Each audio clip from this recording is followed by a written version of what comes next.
me gustaría contarles cómo hemos estructurado el libro, que creo que bueno, es bastante interesante. Como pueden ver, hemos hecho un breve preámbulo en el que hemos querido adquirir los derechos de dos artículos que nos han parecido realmente interesantes, dos artículos aparecidos en el diario El País.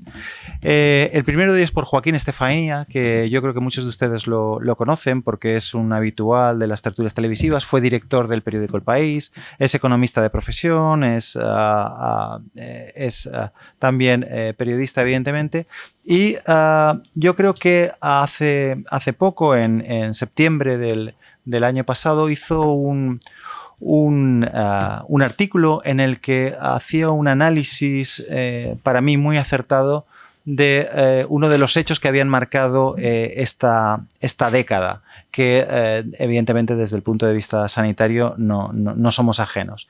Y lo que nos marcó fue la crisis económica que empezó en el 2008, posiblemente con la quiebra de Lehman Brothers.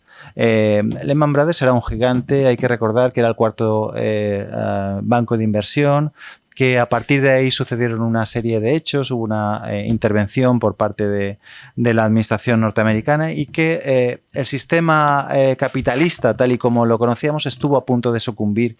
Y yo creo que muchos de los acontecimientos que tenemos hoy en día vienen de esta crisis, crisis económica que nació o que fue la puesta en largo en ese momento con la quiebra de Lehman Brothers. Bien, yo creo que ahí también hubo, y lo explica muy bien Joaquín Estefanía, cómo hubo una confrontación entre la economía clásica, la economía neoliberal y la economía keynesiana, ¿no? Y cómo hubo víctimas colaterales, como pudo ser Grecia, aunque sí que es cierto que no hubo una crisis estructural tan importante como sucedió en los años 20, ¿no?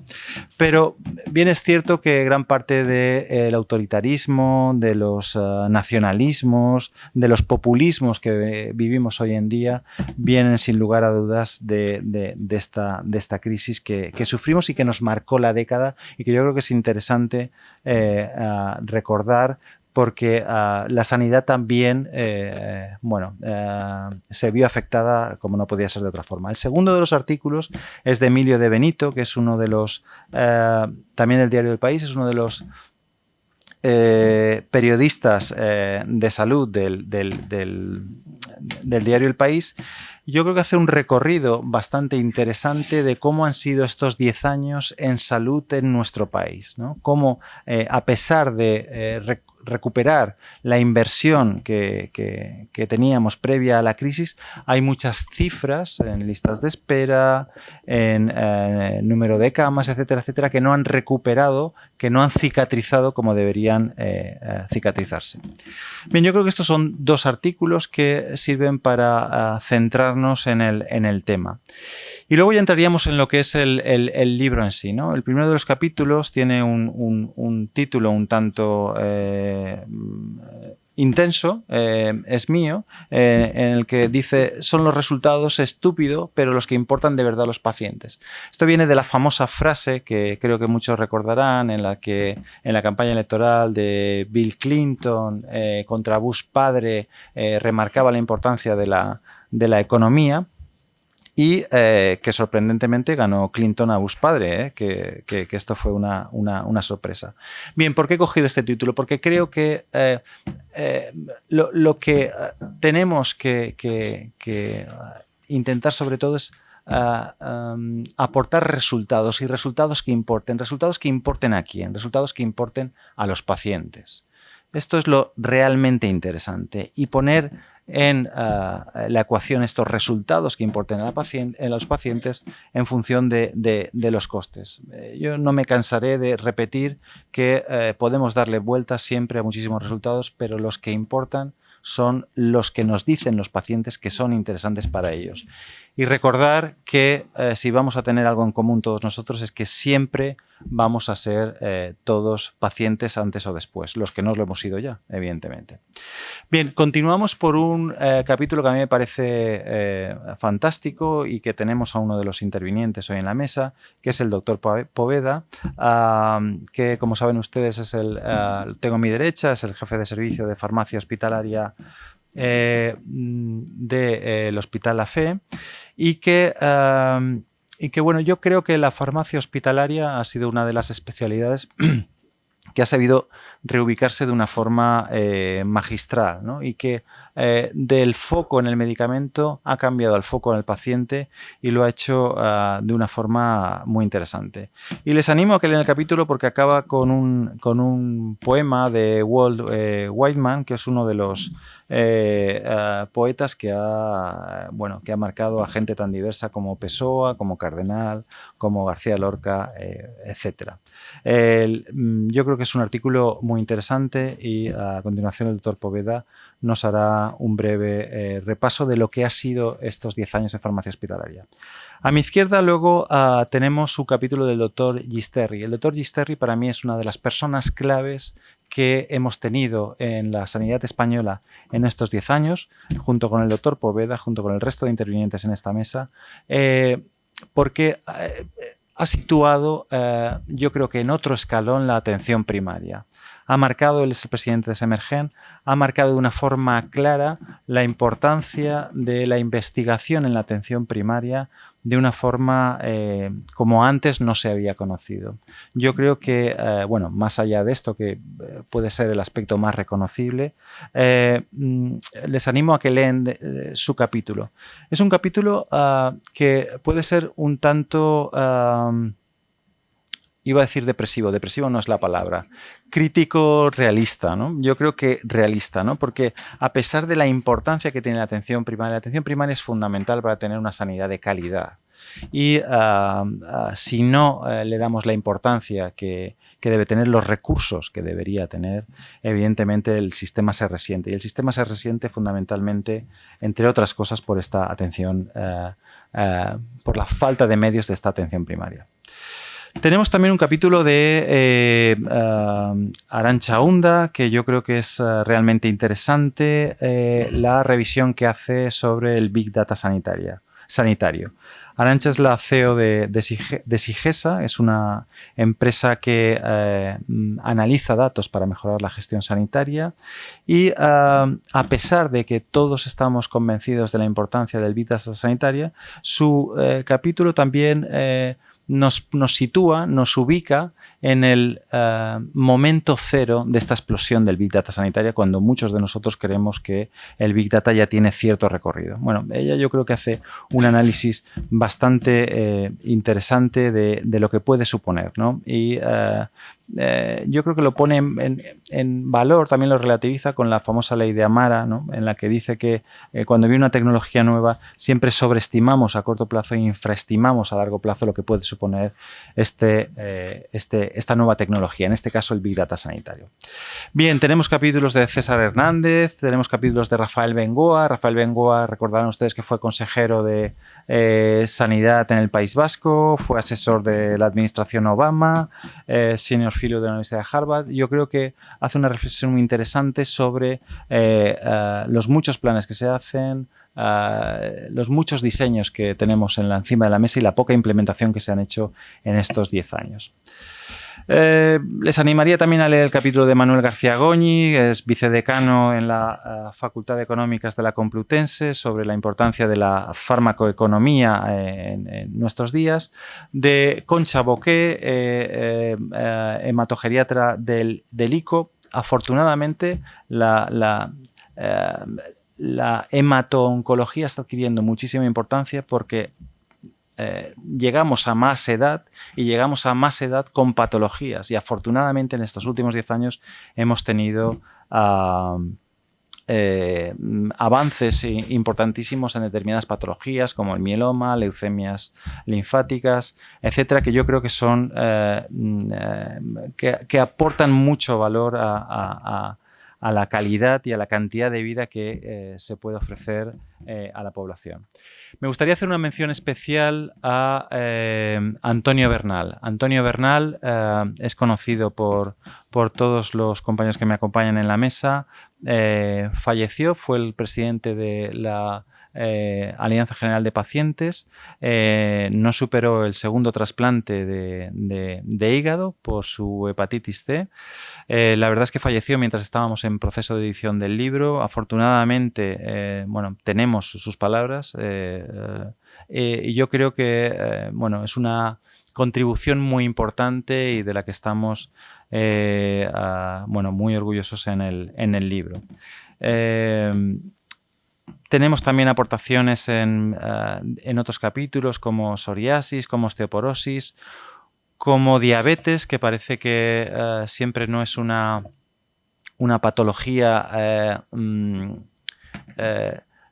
tan impactante como pueda ser la oncología o como pueden ser otros tipos de patología, y hay que tener en cuenta los estragos que produce con la edad. Tenemos las aportaciones, hemos tenido aportaciones estos 10 años impresionantes en el arsenal terapéutico que disponemos para los pacientes con diabetes. Tenemos otros capítulos, tenemos un capítulo en reproducción asistida hecho por César Lizán, que además de mi hermano, del que me enorgullezco enormemente de ser, es director médico nacional de las clínicas EVAS, y yo creo que también hemos bueno, avanzado muchísimo en reproducción asistida durante estos 10 años, y yo creo que hay una reflexión muy interesante en su capítulo sobre lo que ha supuesto y lo que supone para la población a día de hoy. Carmen Suárez, que es jefe de servicio de medicina interna del Hospital La Princesa de Madrid, también hace una reflexión muy interesante sobre la llegada de los nuevos anticoagulantes, que, como saben, hasta hace nada el Sintrom era el rey del mambo, pero les han salido una serie de competidores, los nuevos anticoagulantes directos, que tienen mucho que aportar, pero que los problemas de acceso muchas veces determinan que no lleguen adecuadamente a la población. Bien, yo les quería contar esto y presentarles a la gente que me acompaña en la mesa, a quien agradezco enormemente su asistencia a día de hoy y que nos van a ayudar a que conozcan también el libro, la obra que tiene en sus manos. A mi derecha, como les decía antes, tenemos al doctor Poveda. Yo les hablaba antes del cambio que ha supuesto la farmacia hospitalaria, este cambio de visión. Yo creo que él ha sido uno de los actores fundamentales en este cambio de visión. Él fue presidente de la Sociedad Española de Farmacia Hospitalaria. Si ven la prensa especializada, verán que bueno, continuamente está en diferentes proyectos de investigación relacionados con su especialidad, y como decía antes, yo creo que tiene una notable actividad investigadora, y yo creo que ha sabido, y es uno de los, como les decía, una de las personas claves para entender este giro magnífico que ha dado la farmacia hospitalaria. A mi izquierda tengo al doctor Gisterri, que, como les decía, es el presidente de la Sociedad Española de Médicos de Atención Primaria, y yo creo que también es una persona clave para conocer cómo ha sido la evolución en estos 10 años de nuestro sistema sanitario y los déficits que, como les comentaba con anterioridad, todavía tenemos en esta atención primaria. Aunque yo quiero ser un poco más optimista, luego lo iremos, y creo que hemos avanzado muchísimo, que tenemos muchísimo por recorrer, pero que la atención primaria cada día es mucho... tiene una mayoría de edad incuestionable a día de hoy y que bueno, se ha ganado paso a paso. A continuación tenemos a Alejandro Toledo, a la derecha del doctor Poveda.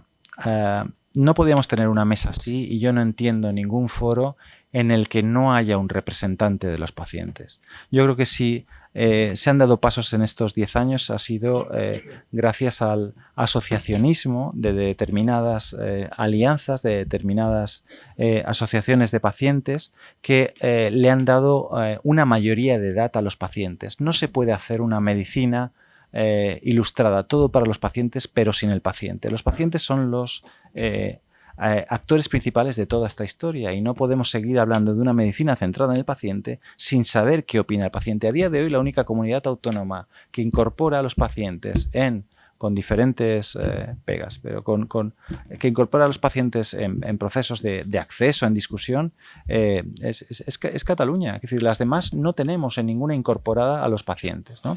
Bueno, Alejandro Toledo ha sido presidente de la Alianza General de Pacientes, que se creó en 2009. Actualmente solamente es presidente de la Fundación Renal Alcer de España, de enfermedades renales. Bueno, yo creo que también nos puede hablar porque ha sido miembro del comité asesor con la ministra Ana Mato y ha tenido diferentes relaciones con diferentes ministros de diferentes gobiernos y diferentes colores.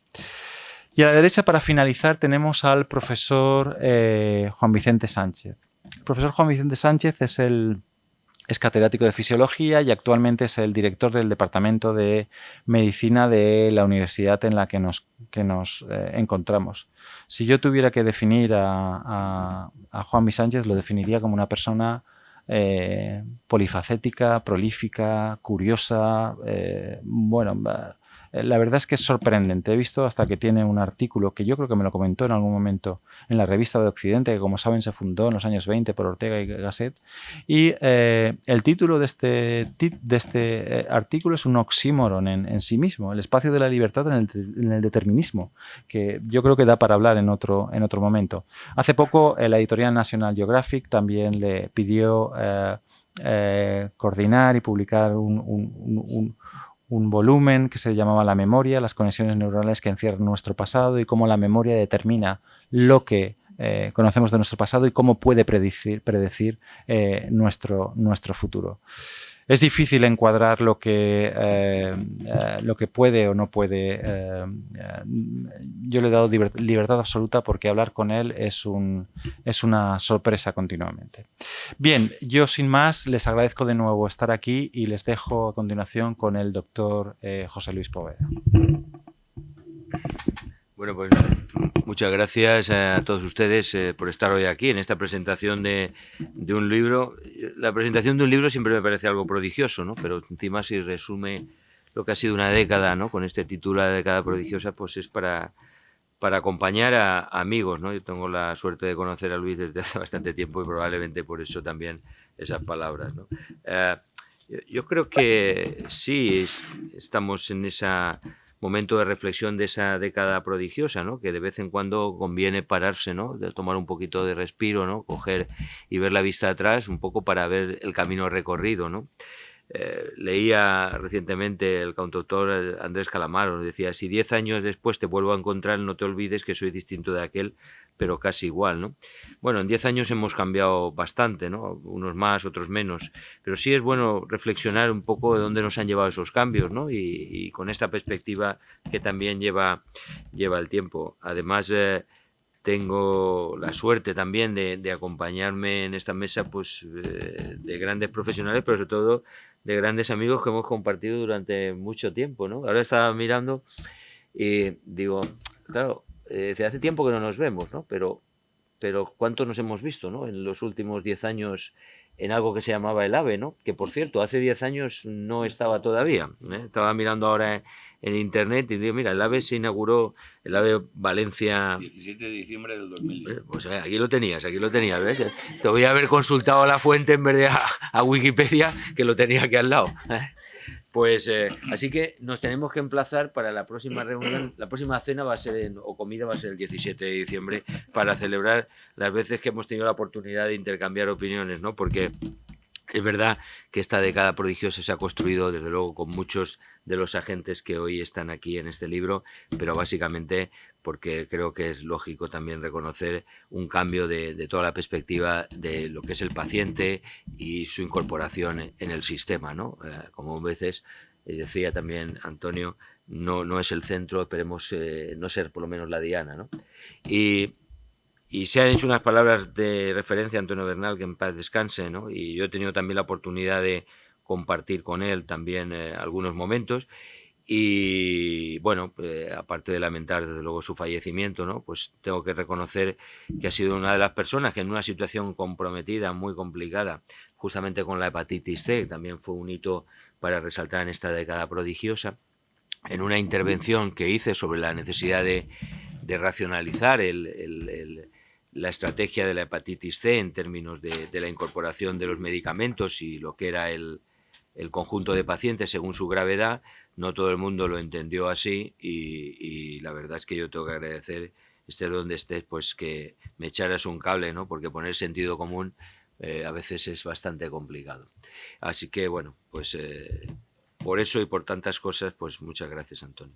Yo voy a hablar un poco de algunos elementos que me parecen de cambio en lo que ha sido la farmacia de hospital, desde la perspectiva que uno ha sido protagonista de este cambio, ¿no? Y pues también ocurre muchas veces que tu visión, pues a lo mejor no es objetiva, ¿no? Porque claro, esto de formar parte del cambio tiene esta consecuencias, ¿no? Yo diría que la farmacia de hospital realmente sí ha tenido un cambio en la medida que ha sido capaz de enfocar algo que la lógica ahora nos lleva a entender, pero que quizá hace 10 años no era tan fácil de entender. Y es que nuestra visión no estaba enfocada a la herramienta, que era el medicamento, si nuestra visión tenía que estar enfocada hacia los resultados que en el paciente, ¿no? Y ese cambio que ahora interpretamos y consideramos como una parte de la lógica, pues en una profesión que básicamente su sustrato ha estado muy relacionado con el medicamento, parecía como una pérdida de lo que era tu core, ¿no? Yo creo que afortunadamente eso lo hemos podido superar con creces, ¿no? Y aunque no es objeto, ¿no? Y durante los diferentes capítulos, yo también, Luis, pues felicitarte porque realmente el conjunto de autores que aquí exponen, ¿no? Nos hacen una revisión en 10 años que realmente pues es un gusto leerlo, ¿no? Porque te das cuenta de cómo ha cambiado la medicina en 10 años, ¿no? Y sobre todo las aportaciones en los medicamentos y en la estrategia, ¿no? Y bueno, no es el ámbito, ¿no? Pero yo creo que hemos vivido esta década prodigiosa y hemos tenido la gran suerte de vivir momentos históricos, ¿no? Si hemos visto el tema de la hepatitis C con sus luces y sus sombras, y lo comentaba también Luis, ¿no? Y seguro que Alejandro también nos comentará algo, desde el punto de vista, bueno, de algo que casi hemos conseguido solucionar, ¿no? Pero hemos visto también cambios tan importantes, ¿no? En lo que es la medicina de precisión, bueno, ahora la medicina de precisión agnóstica, ¿no? Donde ya no tratamos a tumores, sino podemos tratar con fármacos diferentes tumores, ¿no? Y cómo hemos introducido palabras que parece que en el ámbito donde nos movemos sean tan normales porque las estamos escuchando, ¿no? Pero cuando uno oye en la oncología el largo superviviente y lo tiene interiorizado como algo normal, bueno, pues esto hace 10 años no era tan normal, ¿no? O sea que vamos introduciendo tan rápido la tecnología y tan rápido la inclusión de medicamentos que aportan muchísimo valor que a veces hace falta ese punto de reposo, ese punto de reflexión para ver cómo nos hemos movido, ¿no? Y estamos viendo ya cambios tan importantes, ¿no? Lo que va a ser el diseño de esa incorporación de la biotecnología, ¿no? Al campo de las terapias, ¿no? De las terapias avanzadas, las terapias celulares, la terapia génica, las terapias tisulares, ¿no? Ahora estamos viviendo el boom, ¿no? De las CAR T-cell, pero hay 200 fármacos preparados ya con terapia celular que van a cambiar muchas de las perspectivas de los pacientes en cuanto a su esperanza de vida y para tratar con fármacos patologías que no eran posibles, ¿no? Yo creo que estamos en el gran momento, ¿no? El gran momento de la medicina, y yo creo que ha habido momentos excelentes, pero donde estamos aportando una medicina de precisión, además incluyendo ya no solo grupos muy pequeñitos, ¿no? Ahora el abordaje, por ejemplo, de todas las terapias monoclonales, ¿no? Con anticuerpos monoclonales para el asma grave, bueno, para la migraña grave, para la dermatitis atópica, ¿no? Está aportando no solo la aportación de valor para pequeños grupos de pacientes que hasta ahora eran nuestro target, sino para grandes poblaciones, ¿no? No vamos a tener los blockbusters que teníamos en términos de grandes poblaciones, pero estamos aprendiendo que esa medicina de precisión la podemos ampliar a grandes grupos y podemos conseguir resultados de eficacia y de seguridad como no habíamos visto antes, ¿no?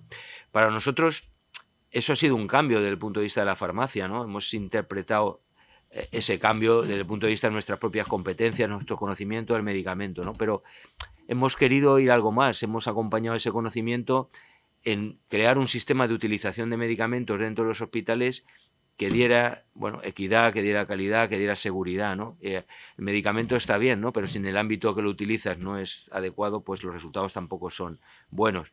Y si yo repaso en 10 años, que es difícil hacer los grandes cambios en este sentido, toda la incorporación de la tecnología con la prescripción electrónica asistida, con lo que ha sido las garantías de seguridad en la preparación y también en el control de la administración, vienen gracias a la incorporación de la tecnología en estos 10 últimos años, ¿no? Así que, bueno, pues siempre es bueno ver ese cambio tan importante, ¿no? Pero yo creo que de todas maneras el gran cambio de la farmacia no viene procedente del medicamento, que hubiera venido, hubiéramos cambiado nosotros o no, o de la intención de armonizar y consolidar un mecanismo de seguridad para los pacientes dentro del hospital, ¿no? Sino yo creo que el gran cambio fue que los farmacéuticos entendimos que teníamos que tener una visión clínica diferente, ¿no? Y por eso se hace la ampliación del 4º año de la especialidad con una rotación específica por las diferentes áreas clínicas para tener esta aportación, esta visión que hasta entonces no teníamos y que nos cambió. Yo creo además que esta palanca de cambio que nos hizo aproximarnos a las unidades de hospitalización ha hecho cambiar a los profesionales respecto a la perspectiva del propio farmacéutico, ¿no? A su visión, porque hemos tenido más visibilidad, más credibilidad, también más confianza, y eso nos ha permitido integrarnos en muchísimos equipos, ¿no? Si yo hace 10 años hubiera dicho cuántos farmacéuticos hay en el área de críticos, ¿no? O cuántos farmacéuticos hay en el área de pediatría, o farmacéuticos en urgencia, o en las unidades de hospitalización, o en los comités de biológicos, o en tantos comités multidisciplinares, pues hubiera dicho que raramente, ¿no? En cambio, no digo que sea tampoco que ocurra en todos los hospitales, pero hay un avance muy, muy importante en estos últimos años en este sentido, ¿no? Hay otra palanca de cambio que me parece importante, ¿no? Nosotros entendimos que la farmacia no podía, aunque se llame farmacia de hospital, no podía tener su ámbito de actuación al hospital, ¿no? Y ampliamos todo lo que ha sido la dispensación y la preparación y todo nuestro trabajo, no poniendo el foco en el paciente hospitalizado ni ambulante, en el paciente oncológico, sino también abriendo nuestra especialidad al paciente externo, ¿no? La farmacia de hospital no sería igual si no hubiéramos incorporado esa perspectiva de especialización, de dar continuidad asistencial a grupos de pacientes con complejidad terapéutica importante, como era el VIH, la hepatitis, la esclerosis múltiple, los pacientes trasplantados, pacientes con tratamientos biológicos inmunomediados, o sea, donde hemos cambiado nuestra propia perspectiva hacia abrir la propia orientación del hospital, ¿no? Dando un modelo que yo creo que es referente en estos momentos, ¿no? Mejorando la capacidad de los farmacéuticos, haciendo una actuación motivacional diferente en términos de adherencia, en términos de cumplimiento, en términos de mejora de resultados, pero sobre todo dando oportunidad a muchísimos pacientes a través de la continuidad asistencial de diferentes herramientas, ¿no? Y hemos abierto la farmacia hacia afuera, no la hemos abierto no solo hacia adentro, ¿no? En las unidades de hospitalización. Así que yo creo que esa palanca de cambio también ha hecho que la sociedad, los profesionales sanitarios, el Sistema Nacional de Salud y sobre todo los pacientes nos hayan visto, porque hasta esa apertura pocas veces nos veían, ¿no? Veían que los medicamentos llegaban al hospital, a veces hasta de forma equivocada, y después algunas veces, bueno, pues hemos sido capaces de tener esa visibilidad. Y yo voy a dar un dato, ¿no? Cuando me incorporé en el año 2003 apenas atendíamos a 2.000 pacientes externos, ¿no? Hace 10 años no llegábamos a 5.000, ¿no? Hoy estamos por encima de los 12.000 pacientes de forma crónica, ¿no?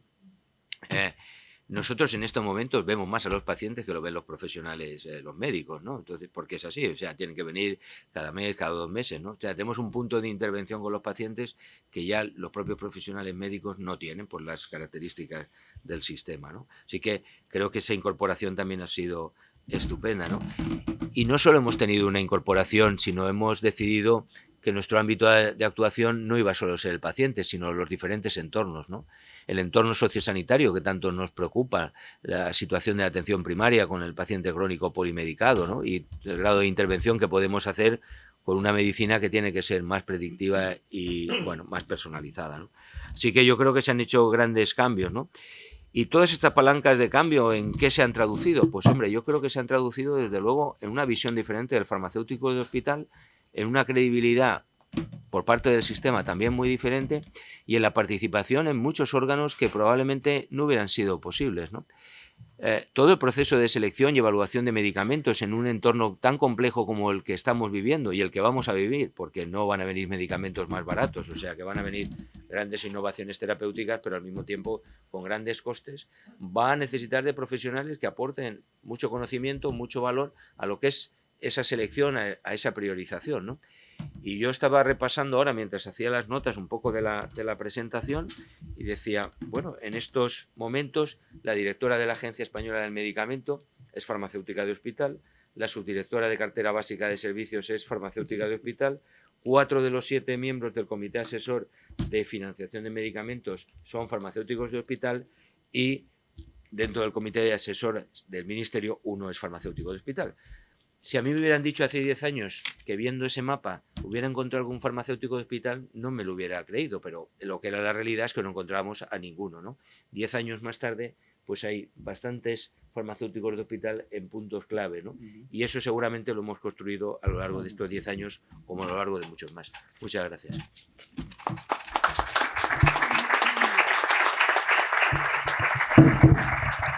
En primer lugar, como es lógico, felicitar a Luis, editor de este magnífico libro, por su puesta a la luz y también por el 10º aniversario de AUCOMS, ¿no? Creo que estamos aquí precisamente en esta celebración. Y también una suerte compartir espacio y tiempo con mis compañeros de mesa, los conozco hace años y también hemos compartido tiempo y espacio, nunca mejor dicho, en el AVE. Decía Luis que es un poco depresivo o crítico mi capítulo. La verdad, yo invito a los médicos de familia, enfermeros, enfermeras que estéis en la sala, que leáis ese capítulo. Con espíritu crítico, que es el mío. Yo, afortunada o desafortunadamente, en estos 7 años que llevo presidiendo esta sociedad, he tenido que convivir con muchas autonomías, ministerio, y debatir sobre una puesta en escena adecuada a lo que es la legitimización de lo que sería la atención primaria en España. Vaya por delante que voy a decir una cosa que además creo que todo el mundo acepta, y es que para mí el Sistema Nacional de Salud es el mayor logro social del siglo XX. Sin duda. El Sistema Nacional de Salud es el mayor logro social del siglo XX, fundamentado obviamente en una magnífica ley de sanidad del año 86, donde además tuvimos la fortuna de tener pues, un excelente ministro de Sanidad y que ha sido la base de implementar un sistema sanitario basado en la universalidad y que fuera público sobre la base de justicia social y sobre todo teniendo en consideración la necesidad de la equidad, la maldita equidad. ¿Os parece justo que se vacune a vuestros hijos de manera distinta aquí que en Navarra? Es la atención primaria, por ejemplo. Y luego la necesaria financiación solidaria basada en impuestos provenientes de los presupuestos generales del Estado. Claro, esto es una base que yo creo que todos aceptamos hasta que llegó la crisis, la maldita crisis. Y claro, a mí no me casaba una década prodigiosa con una década de crisis, que es que ha sido así. Yo no sé el entorno hospitalario, no lo conozco, conozco la atención primaria y lo que hemos pasado los médicos, enfermeras, auxiliares, celadores. Claro que lo sé, lo conozco perfectamente. Claro, si vinculamos una década prodigiosa a una década para mí de recortes con un castigo injustificado a la atención primaria en España, yo no puedo hablar en sentido positivo. Claro que ha habido logros, pero cuando ponemos una balanza, ahí está la declaración del decálogo del Foro de Atención Primaria, donde estamos todos representados, hasta los sindicatos, con lo cual no comparto espacio, no me gusta, pero estamos ahí. Estamos sociedades científicas, estamos pediatría, está la OMC, estamos por activa y por pasiva reuniéndonos con el Ministerio de hace 7, 8 años. Llevamos el año 2013 con foros públicos diciendo el decálogo y hoja de ruta para que el sistema de salud sea sostenible en un futuro. Pero claro, si analizamos lo que ha pasado desde el año 2008-2009, llegando al maldito Real Decreto 16/2012, donde se penalizó la universalidad de la atención primaria, se instauró el copago, se perdió la asistencia sanitaria pública en detrimento del aseguramiento, donde se desfinanciaron 400 fármacos, donde se dejó de atender a miles de inmigrantes, donde se eliminaron de un plumazo 8.000 tarjetas sanitarias, donde hemos sufrido estas consultas, implorar que el pago no se llevara a efecto en familias que tenían que pagar un 10% en los medicamentos crónicos. Eso, unido a la precariedad laboral de los profesionales sanitarios, con recortes bárbaros, ¿no? Empezando por congelación salarial, claro que sí, fuera pagas, fuera carrera profesional. 1 de cada 3 contratos en sanidad eran de menos de una semana. De menos de una semana. Luego hablaremos, tenemos tiempo, del futuro y de la investigación, de la medicina de familia, porque podría estar hablando 2 horas, de verdad. Pero yo no puedo asociar a una década prodigiosa, aunque sí que lo ha habido muchas cosas, y lo reconozco, en atención primaria de salud. Sí que hubo una década prodigiosa en los años 80, afortunadamente buena, donde el barómetro sanitario ha reconocido año tras año que el médico de familia y la atención primaria es la mejor valorada por la sociedad española. Incluso ahora estamos bien, estamos en un 70 y tantos %, cuidado, por encima de la hospitalaria. Por tanto, gracias al voluntarismo de los profesionales sanitarios, hemos conseguido sacar a flote un barco que de manera innegable se hundía. Y se hundía por el malestar de los profesionales, por la precariedad, por el ahorro que necesitaba la atención primaria versus otras áreas. Y yo creo que aquí podría decir 4 datos que vais a entender perfectamente. Desde el año 2009, el porcentaje de gasto sanitario destinado del PIB destinado a sanidad se ha ido reduciendo. Estamos en un 5,9%. El gobierno últimamente ha mantenido que va a mantener un 6%, lo que ha mandado a Bruselas. Claro, con un 5,9% de PIB destinado a sanidad, eso representa unos 68.000 millones de euros, 70.000, de los cuales el 62% se lo lleva a hospital. 62% hospital. 16% se lo lleva farmacia. 14% atención primaria. 14% atención primaria. Resto otras partidas. Claro, con un presupuesto de gasto de un 14%, difícilmente se va a poder llevar a efecto una reflotación del previsible hundimiento de la atención primaria en los próximos años, si no somos capaces de neutralizar lo que nos viene encima. Y lo digo con conocimiento de causa, porque en este momento hay una gran variabilidad interautonómica en todo lo que es prestación en salud, equidad, accesibilidad, que está poniendo encima de la mesa sobre todo un sistema nacional de salud que está totalmente desmadejado y que campa a la voluntad de las comunidades autónomas. Cada comunidad autónoma que tiene que pagar es la que asume la financiación. Por tanto, se pueden dictar órdenes o directrices desde el Paseo del Prado que probablemente nos implanten a nivel de cada comunidad autónoma.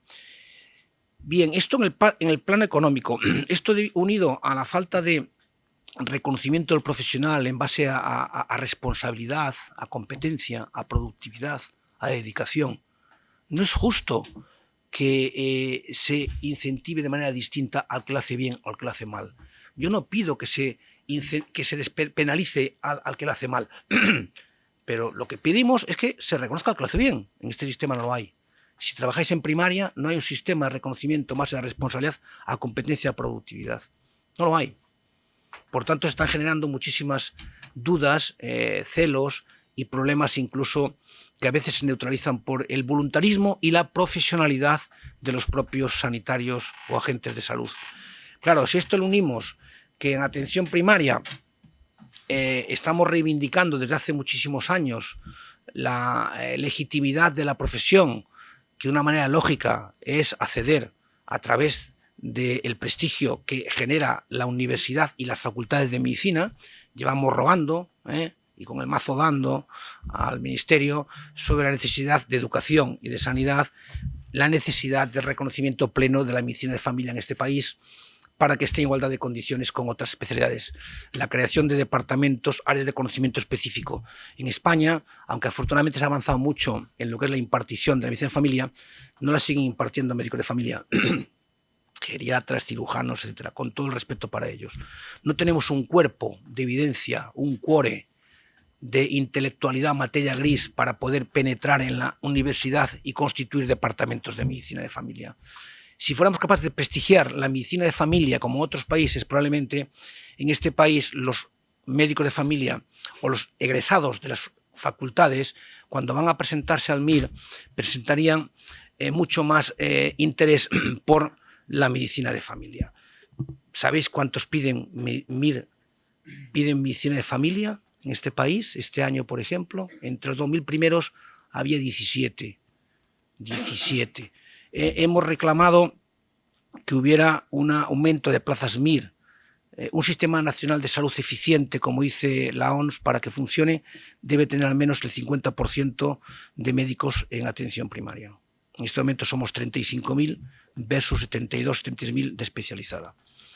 No pedimos probablemente 1 a 1, pero sí que se vaya incrementando tanto médicos como enfermeras. Enfermería tiene un problema gravísimo en este país, de déficit comparativamente con otro país. Y enfermería, en lo que nos avecina, que es el progresivo envejecimiento de la población, tiene un papel crucial. Sí que estamos atendiendo ya a población con una expectativa media de vida de 86 años en las mujeres y 80 en los varones. Es que en el año 2040 España va a ser el país más longevo del mundo. Como no cambiemos el paradigma de atención, tenemos un problema gordísimo. En cambio, los políticos que hablas con ellos en distancias cortas reconocen el problema, pero sin embargo no lo ponen encima de la mesa oficial con presupuestos. Yo espero y deseo que en el futuro haya un cambio de orientación presionado probablemente por los pacientes y por la ciudadanía respecto a la necesidad que la atención primaria sea el núcleo que gobierne lo que es la atención en este país. Hay que pensar que el paciente que atendemos hoy en día es un paciente anciano, pluripatológico, polimedicado, que requiere atención en su domicilio. Sin duda, en su domicilio, no en el hospital. Por tanto, hay que cambiar también lo que decía en la orientación hacia la medicina de familia en la universidad. Los políticos tienen que saber que necesitamos un prestigio de la especialidad para poder estar en competición y poder acceder a lo que es las reglas del juego en igualdad de condiciones con hospitales. Las reglas de ANECA, por ejemplo, para nosotros, para acreditar profesor ayudante doctor titular, solamente hay un catedrático de medicina de familia en España. Uno, el doctor Vicente Gil, socio nuestro y de SENFIC. Uno. Hay 3 profesores titulares nada más de medicina de familia en España. 3. Tutores de medicina de familia que sean doctores en medicina, hay un 20%. ¿Qué hay que hacer? Orientar y facilitar la investigación con líneas propias. En ese sentido, agradezco las palabras de Luis. Nosotros estamos trabajando mucho en reorientar al médico joven hacia la investigación, hacia el doctorado, hacia la universidad, para que publique, para que tenga currículum, para que pueda dentro de 15 o 20 años decir, yo soy doctor en medicina y además puedo acceder al baremo que me pide ANECA. Por lo cual tendrá que tener obviamente más investigación porque estamos penalizados. Los criterios de ANECA que estamos negociando en este momento son perversos para el médico de familia. Se pide muchísima investigación. En un hospital se mancomunan 10 departamentos y publican en una revista JCR de primer cuartil. En medicina de familia tenemos problemas para publicar. Pues hay que ayudarles. Y por tanto, si el médico de familia puede llegar en 15 o 20 años a poder publicar, se creará un cuore de intelectualidad de materia gris que decía previamente. En este nosotros podemos presumir que ahora mismo Semergen está financiando e invirtiendo de 300-400.000 euros anuales en investigación. Tenemos 25.000 pacientes enrolados en ensayos, en estudios propios. 25.000 pacientes, con una veintena de estudios propios. Yo creo que dentro de 7 o 8 años darán mucho conocimiento a la medicina en este país. Es un logro no mío, sino yo creo que de todos los médicos de familia que me acompañan en esta magnífica sociedad. Yo creo que podría hablar mucho más tiempo, pero hay que dejar hablar a los contertulios. Y si hay un debate y queréis preguntarme sobre esto, yo finalizo diciendo que abogamos por un gran pacto de sanidad donde estemos todos inmersos y que sobre todo aprovechemos la crisis para cambiar el modelo. La extinta Ley General de Sanidad, que fue muy buena en su día, está obsoleta. Hay artículos derogados. juntémonos, trabajemos por una nueva Ley General de Sanidad, y yo creo que esto unido, como decía también previamente, a los pacientes y a los ciudadanos, probablemente dentro de 10 años hablemos de otra atención primaria en España. Bueno, pues nada, buenos días a todas y a todos, o buenas tardes, como ha dicho antes el doctor Gisterri. Uy. Yo como... A ver, así ahora. Yo como no tengo la capacidad que tienen los que me han precedido en la mesa, los compañeros, pues entonces he preferido escribirlo porque tampoco tengo la memoria para poder recordar todos los que quiero trasladar hoy aquí. En primer lugar, bueno, pues quiero agradecer a UCOMS 10 que haya contado conmigo para la presentación de este interesante libro. Ay, perdón. Cuando el doctor Lizan contactó conmigo para ello, tuve muchas dudas para contestarle afirmativamente, pues ya ando retirado de estos menesteres. Pero cuando me percaté de que lo hacía para sustituir a Antonio Bernal y que además iba a estar acompañado de viejos conocidos, que no de conocidos viejos, con quien he compartido tantas cosas durante estos años, acepté inmediatamente. Compartir con ellos esta mesa me trae muchos recuerdos que me producen añoranza y una enorme satisfacción. Si yo fuera coautor del libro, porque no ha podido ser así, lógicamente hubiera buscado un capítulo que hiciera referencia a la enfermedad renal, a la nefrología, ya que se lleva en torno al 3% del gasto sanitario, total del gasto sanitario, ¿no, Ramón? ¿Es así? Entonces, bueno, lo he hecho en falta. Espero, y Luis, que en las próximas ediciones pues tengáis en cuenta esto. Soy consciente de que mi presencia aquí es accidental. Me encuentro sustituyendo a un compañero que nos dejó hace tan solo un par de meses, Antonio Bernal. Es pues en memoria de Antonio por lo que me honro en participar en esta mesa. El capítulo referente a la hepatitis C y a la medicación con el que Antonio colabora en esta publicación hace mención a los esfuerzos realizados por todos los agentes para que la hepatitis C y sus consecuencias sean algún día, más pronto que tarde, un triste recuerdo de nuestro país. Quiero recordar, y antes lo he dicho, antes de comenzar el acto, cuando hace aproximadamente 7 u 8 años el que entonces director general de farmacia y cartera básica de servicios, Agustín Rivero, me llamó un mes de julio, que lógicamente había estivalidad, me llamó para decirme que se había aprobado el Sofosbuvir, el medicamento que lógicamente el hombre comercial Sobaldi, ¿no es así? Lógicamente, tanto él como Calideco para la fibrosis quística lo habían aprobado. Lógicamente estaban en proceso y que lo estaban negociando con la compañía farmacéutica que después, además yo lo vi, lo presencié, o sea, las broncas que tenían para conseguir bajar el precio porque era un precio disparatado. Entonces le comuniqué a Antonio Bernal en aquel momento que bueno, que se había aprobado y que teníamos que constituir una comisión para que de alguna manera llegara en primer lugar a los pacientes afectados de hepatitis C en estadio 3 y 4, ¿no? Bueno, pues esto fue así. Salió mediáticamente una plataforma que inundó de noticias en un momento determinado aquello que se ha quedado en nada porque han desaparecido. Y de alguna manera sí que colaboró, o sea, colaboró para que esto tuviera lógicamente una presión mediática, se llevara a cabo pues este hecho, ¿no? Poco más tengo que decir de aquello, puesto que yo no estaba directamente implicado. Tengo que decir que he sido testigo presencial y hasta un modesto protagonista, por decirlo de alguna forma, de muchos acontecimientos ocurridos durante esta década. Para quien no me conozca, soy paciente renal desde hace 24 años. Del 95 al 98 permanecí en tratamiento de hemodiálisis. En abril del 98 me trasplantaron. Disculpa, pero los aires acondicionados del verano y todo esto, tengo la garganta un poquito afectada. Desde el primer momento fui consciente de haber tenido la fortuna de pertenecer a un país con un sistema nacional de salud que me permitió tener acceso a tratamientos de alto coste sin tener que ir a la quiebra del patrimonio familiar, tal y como dice la OMS, que le ocurre a más de 150 millones de personas en el mundo. Sentí la necesidad de devolver a la sociedad lo que ésta había hecho por mí a través del Sistema Nacional de Salud. Y lo realicé utilizando al movimiento asociativo de pacientes desde distintas organizaciones y cargos. 14 años como presidente de la Federación Nacional Alzheimer, 4 como presidente de la Alianza General de Pacientes y otros 4 como vicepresidente de la Plataforma de Organizaciones de Pacientes.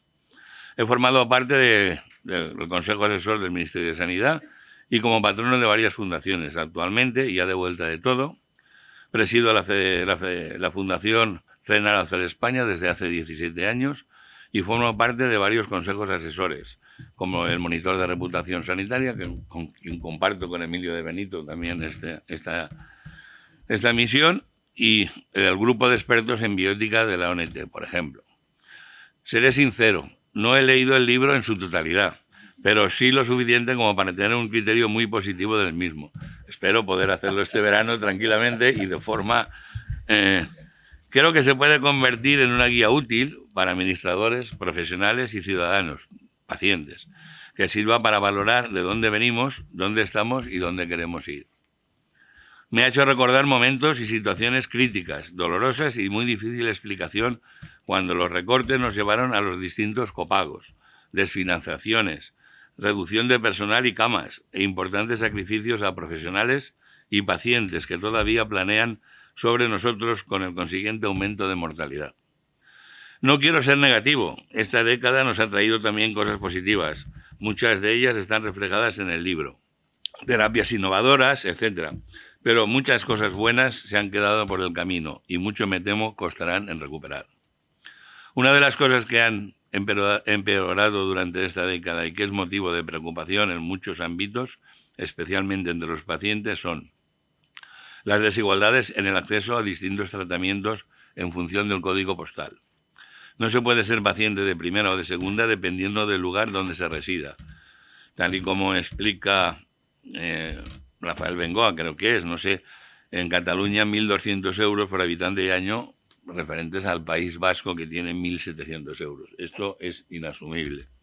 Se vulnera claramente el principio de igualdad cuando se niega o impide a personas disfrutar de los mismos derechos en idénticas condiciones, de tal forma que los bienes, servicios y derechos deban ser accesibles a todas ellas, tal y como recoge nuestra Constitución en su artículo 14, donde dice: el acceso debe de ser igualitario en todo el territorio nacional.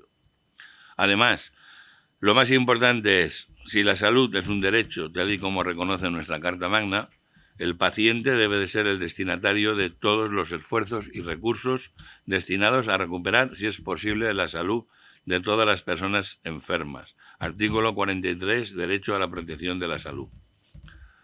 O lo que es lo mismo, el derecho a la protección de la salud debe entenderse como un derecho al disfrute de toda una gama de bienes, servicios y condiciones necesarias para alcanzar el más alto nivel posible de salud. En este sentido, dicho nivel se alcanzará atendiendo a 4 elementos: la disponibilidad, la accesibilidad, la aceptabilidad y la calidad. Y yo añadiría un 5º elemento, que es la equidad, por supuesto. Estoy de acuerdo con lo que dice el doctor Bengoa. La última década ha sido más prestigiosa en la planificación que la implementación. Dudo que exista algún país que tenga más informes, estudios, libros blancos, etcétera, durmiendo el sueño de los justos en los cajones que el nuestro. Esta próxima década tendrá que ser prolija en poner en práctica todas las teorías sobradamente conocidas por todos los agentes implicados en el Sistema Nacional de Salud. Y todo esto pasa, como ha dicho el doctor Gisterri, por supuesto por un pacto nacional por la sanidad, entre otras cosas. Uno de los retos más importantes que tenemos por delante, para mí el mayor, es el abordaje a la cronicidad, atención sociosanitaria, ya que se lleva el 86% del gasto sanitario. No me gusta hablar de gasto sanitario, siempre he preferido hablar de inversión en salud. Todo ello con un cambio de paradigma, aplicando un modelo más proactivo y preventivo.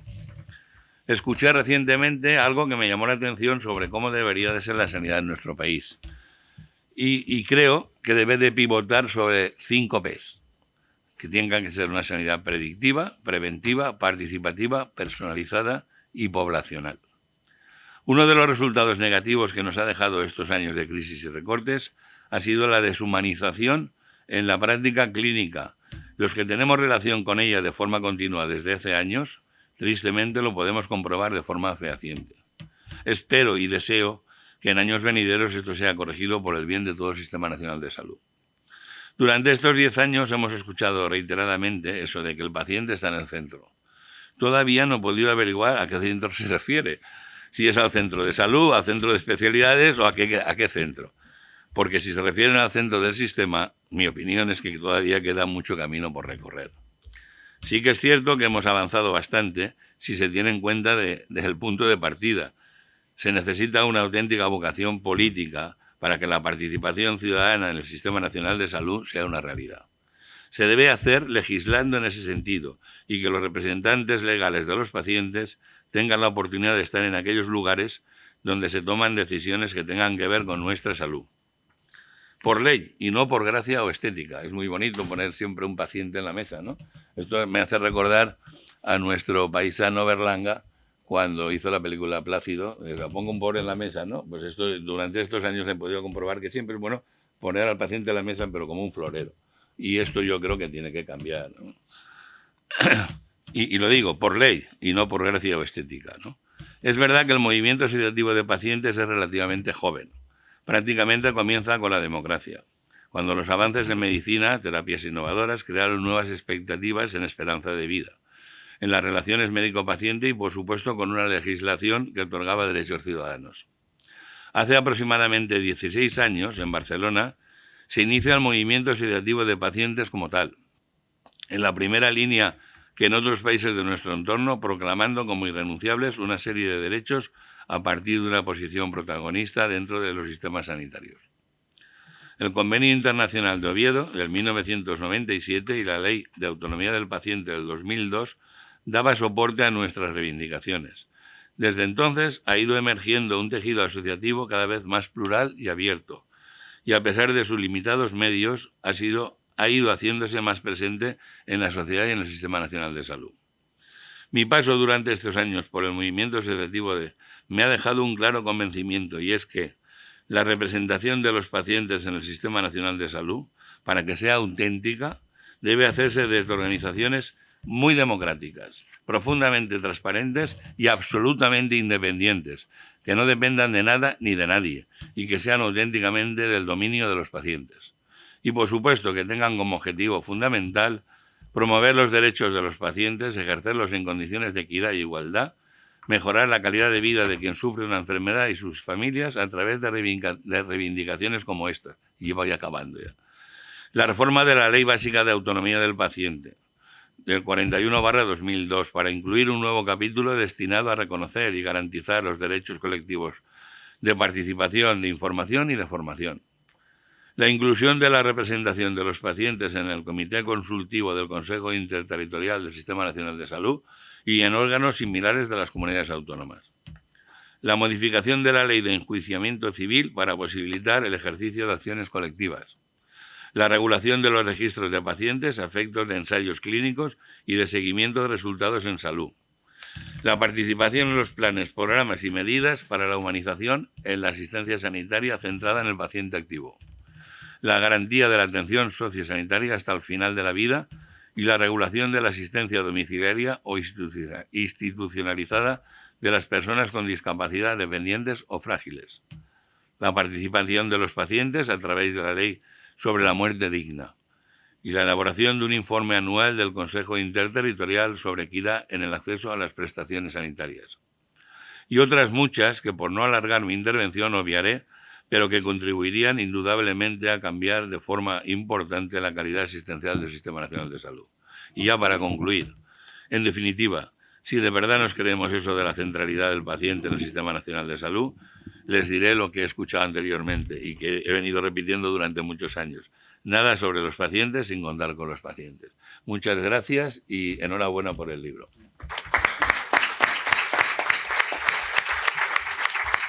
Naturalmente yo tengo que empezar agradeciendo al doctor Lizán la invitación a participar y voy a procurar ceñirme al tiempo sin salirme del guión, aunque al final me saldré un poquito, entonces ya adelanto, ¿no? Y antes, al principio, tengo que contextualizar, porque poner el foco en esta década pasada es importante. Ahora, estamos aquí porque ha habido un recorrido y de alguna forma yo creo que se espera de mí que hable sobre investigación. Y hablar de investigación es delicado. Hablar de investigación es delicado. Yo me alegro precisamente de que el doctor Lizán haya mencionado algo que yo había planteado en mi diapositiva, que es como mi esquema básico, donde observen que hay a la izquierda un eje fundamental que es investigación y a la derecha el otro eje fundamental que es resultados en salud con igual tamaño. Hay que tener cuidado con esto de la investigación y no quiero que piensen que me estoy yendo por los cerros de Úbeda, pero fíjense, es cómodo desde el punto de vista, por ejemplo, del estudiante contarles lo de la investigación y hablar de Claude Bernard, el padre de la medicina experimental, ¿verdad?, del método, de la fisiología, y luego a continuación hacer de político y decir qué importante es la investigación, cosa que nadie puede cuestionar. Ahora, el problema es cuando a continuación uno se plantea el sustrato sobre el que se encuentran esos elementos que he puesto ahí, que son los recursos. El problema es cuando uno dice, bueno, sí, pero es que hay recursos limitados y se está compitiendo con darle un salario mínimo a una persona o a una familia que no puede comer, o qué hacemos con el copago. Entonces, claro, el problema es que la investigación cuesta dinero. Y la investigación biomédica, incuestionablemente, tiene que estar emparejada con resultados en salud. Con resultados en salud. Así que no quisiera trasladar la imagen demagógica de que la investigación es buena por definición, que sin duda lo es. Ahora, se puede hacer lo que se puede hacer dentro de un contexto. Yo quería aquí mencionar un libro que yo recomiendo siempre, que se llama Al servicio del Reich, la física en tiempos de Hitler. Este libro está escrito por Philip Ball, que fue editor jefe de la revista Science, y muestra cómo la ciencia física, en ese caso, la física, pues no era algo independiente, apolítico, estaba contextualizada en un campo y desde luego nunca el régimen nazi se pudo imaginar las consecuencias que iba a tener el exterminio de los judíos en el desarrollo de la guerra por la falta de recursos físicos para construir armamento. El libro es altamente recomendable y el autor escoge muy bien un caso relevante para ejemplarizar que la ciencia no es algo que vaya por libre, no es algo que... Y en el caso que nos ocupa, tiene que ir inextricablemente o indisolublemente relacionada con los resultados en salud. Investigación, resultados en salud. Bueno, pues si he hecho esta pequeña, digamos, introducción o preintroducción o contextualización, les insisto en que lo que ven en la diapositiva se encuentra encima de los recursos, y hay que tener en cuenta que la investigación biomédica en buena medida viene financiada por la industria farmacéutica. Hay veces que la gente dice, no, es que qué importante que es la investigación que realizan las biotech, y parece una novedad. De novedad de nada. Las biotech se constituyen en los años 80 del siglo pasado, cuando la gran industria farmacéutica intenta sacar de sus balances la investigación porque tiene demasiada incertidumbre. Y no es por otra cosa. Y es cuando se pone en marcha Genentech y otras grandes compañías, y ese es el fondo de la cuestión. O sea, las biotech no han venido como si fuera un regalo del cielo sino como una forma de sacar de los balances los elementos con alta incertidumbre. Esto es una realidad. Pero claro, ya paso a los 5 puntos donde yo de alguna forma agrupo los 5 grandes vectores que conectan investigación con resultados en salud, y ineludiblemente, porque insisto, la ciencia y la investigación no son hechos fantasmagóricos, sino que las hacen personas en sustratos concretos y en realidades concretas. Y tengo que empezar porque añadir un último punto de contextualización, que son los grandes costes de introducción de los medicamentos. Grandes costes de introducción, que es un problema que no es tan antiguo. Después de la Segunda Guerra Mundial es cuando se crea la gran industria farmacéutica, y con la creación de la gran industria farmacéutica se hace a expensas de cosas que existían y que más o menos se testeaban en hospitales más o menos al criterio de cada cual, hasta que en el año 57 empieza a prescribirse la talidomida hasta el año 63 y surgen todos los problemas asociados, y resulta exigible establecer el procedimiento de los ensayos clínicos como forma de reglar los pasos que tiene que seguir una molécula para poder llegar hasta el paciente. Con la consiguiente multiplicación de los costes.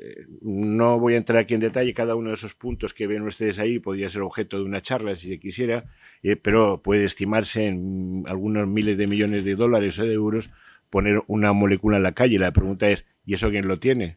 Pues lo tienen los grandes grupos, lo tiene la gran industria farmacéutica. Pero la gran industria farmacéutica, que desde ese periodo en 1980, cuando crean, porque las biotech las crean originalmente las industrias farmacéuticas, no salen de la imaginación de la gente, empiezan a verse expuestas a una reducción en los ingresos. Empieza a producirse la caída o la desprotección de la explotación monopolística de los medicamentos y empiezan a aparecer los genéricos que en esta última década han aparecido con bastante fuerza, generalmente presionados por los intereses de las administraciones en ahorrar, no sé si por la convicción, los biosimilares, genéricos, etcétera, esta última década. Pero claro, todo esto ha venido asociado a la reducción patente en la cantidad de nuevas moléculas que se ponían en el mercado, porque la investigación no ha ido tan bien como nos gustaría. Entonces es el primer punto y nos vamos al segundo. Todo esto ha venido asociado algo que a muchos investigadores nos ha pillado, si me permiten la grosería, en pelota picada. Nosotros nos formamos y nos criamos en un contexto de investigación artesanal, donde el modelo era un señor que estaba en un rincón, piensen en Cajal, con un microscopio, y hacía sus cosas y tal. Bueno, ha venido la revolución tecnocientífica y ahora esto es una máquina donde se funciona con consorcios y donde hay veces que el investigador no toca una pipeta. Y esto es curioso, pero bueno, es así. Hay un gran cambio metodológico que ha pasado por encima de muchos investigadores. Piensen, por ejemplo, y no quiero alargarme, ilustro con algún punto, estamos en puertas de que se ponga en marcha el nuevo plan europeo de financiación de la investigación que se llama Horizonte Europa. Lo único, hay 5 misiones. La única misión que contempla de la biomedicina es cáncer. Punto. Ahora, hay 96.000 millones de euros, si no me falla la memoria, y lo que se contempla es cáncer. Es decir, foco en un tema, una gran inversión, y esto es cuestionable porque se ha publicado recientemente, además, en Nature, precisamente, un artículo diciendo que los grandes grupos son mucho menos productivos que los grupos pequeños, lo cual no es nada nuevo, porque esto ya lo dijo Clinton Christensen, me refiero en innovación, planteando el dilema del innovador. Christensen, un economista de Harvard. Esto es curioso, porque se sigue una dinámica que puede ser muy interesante desde cierto punto de vista, a la que se ha llegado desde la emergencia de la biología molecular hace unos cuantos años y ha tenido realmente en esta década su gran eclosión, pero como decía un antiguo amigo mío, pero fue profesor mío y ya falleció en Alicante, decía, es que el que quiere la flor quiere las hojitas de alrededor. Entonces se puede llegar a la década prodigiosa en algunas cosas, pero a lo mejor uno se deja algunos trozos de piel por otra.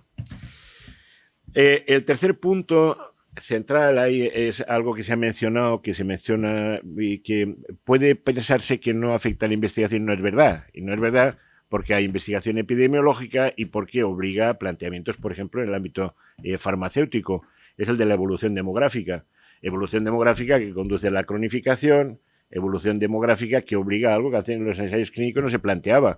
Antes los sujetos podían ser de edad media, pero es que ahora los sujetos objeto de los medicamentos van a tener probablemente sensibilidades distintas a medicamentos, es decir, obliga a un planteamiento completamente distinto, incorporar grupos en el ámbito de la cronificación. Eso lo quería tocar brevemente después, en el cuarto punto, porque estoy haciendo foco en vectores. Yo aquí he puesto 5 vectores grandes, pero todos sabemos, y lo volveré a comentar a continuación, yo creo que voy bien de tiempo, que el cáncer, una de sus particularidades es que, bueno, se está avanzando con él, pero generalmente más en términos de cronificación que de curación en el sentido más estricto. Junto con ello, en el tercer eje, en el tercer vector, observen que pongo un punto que a mí no me gusta nada, pero es que la realidad se ha generado un gran escepticismo en relación con la ciencia, con la investigación, que no aporta nada. Europa se queja de que ha invertido cientos de millones de euros, miles de millones de euros en investigación que no ha traído retornos. Y esto ha generado un gran escepticismo en relación con la ciencia básica. Y esto conecta con otras cosas, entre ellas la presión a la que están sometidos los investigadores.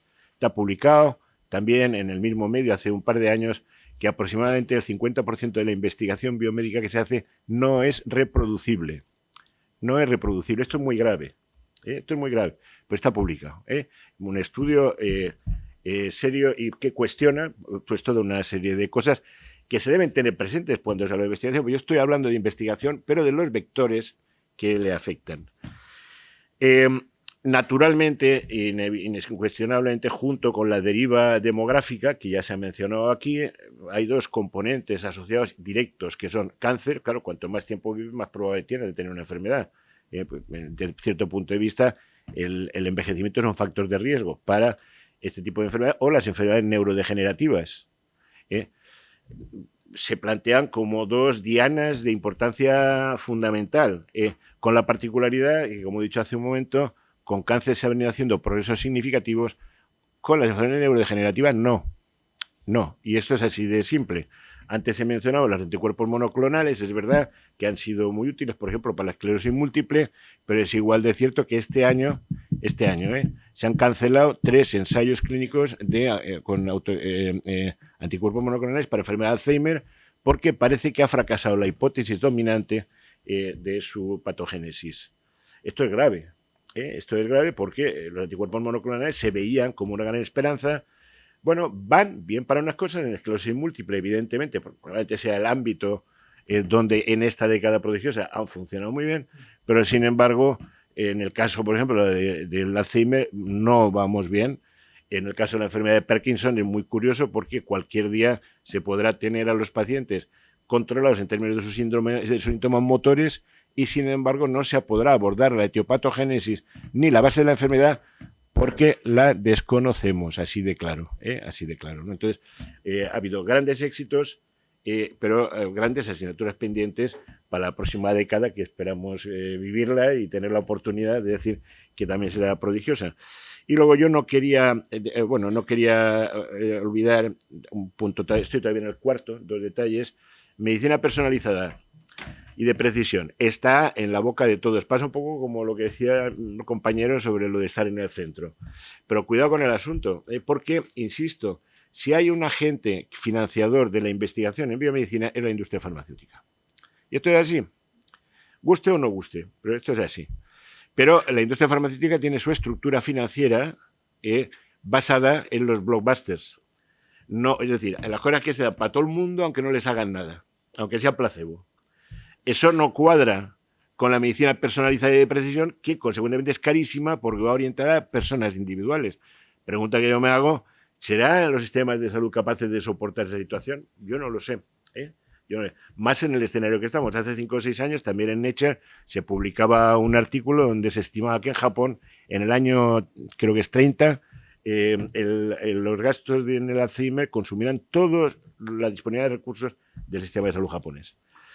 Claro, aquí la pregunta es que lo del santo, ¿no? Que taparlo por un lado, taparlo por el otro. Después tira de la manta, pero te tapas los pies, Quiero decir que vamos a ver hasta dónde llega la cosa. Grandes expectativas, desde luego, en todo caso, en relación con esta terapia, pero vamos a ver quién la paga.